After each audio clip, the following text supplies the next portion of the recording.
Hi there, welcome to this week's Ask Amy. I have a question for you. What would it be like if you had a patient show up today for a 6-month visit and they hadn't done anything since you saw them 6 months ago? In other words, they haven't brushed, they haven't flossed, they have done absolutely nothing. What would that be like? How would you feel about that situation? Would it be frustrating? I'm sure that you would be frustrated for the patient because chances are they might have even taken steps backwards. They have some things that they want to accomplish, maybe keep their teeth, keep them healthy, yet they've done nothing at home for 6 months to make sure that happens. And then they show up in your office today and they want you to catch them up on 6 months worth of neglect and fix it for them, right? And so here's why I'm kind of sharing this. I had a situation a couple of weeks ago with a team on Skype, and have Skyped with them every couple of weeks for a long time. And I've continually asked them the question, what are you doing different? What have you tried new? And the answer is over and over and over every couple of weeks, nothing. They're not happy. I kind of knew the answer. They're stagnant. You can tell it in their numbers. So I knew the answer before I asked the question, but just trying to get them thinking a little bit.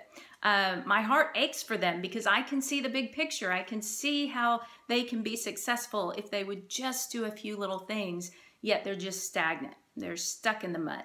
And so, here's what I propose is that we can't fix everything that's going on in a 30-minute Skype session. We can't fix everything that's going on in a 3-day Mission Possible.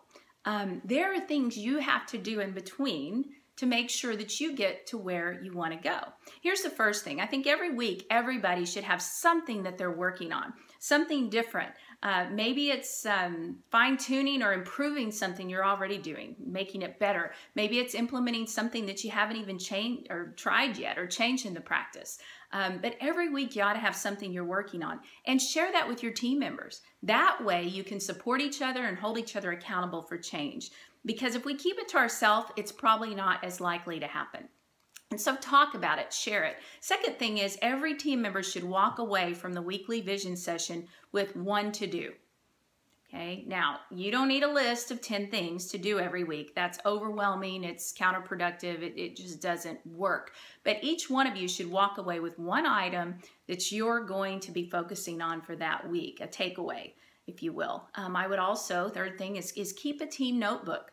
Keep a team or vision session notebook where you can track progress. You can have your ongoing action plan where you identify who's going to do what the time frame or the target date is, so that each week whoever's facilitating the meeting can pull that out and check progress, hold each other accountable and measure how that's going.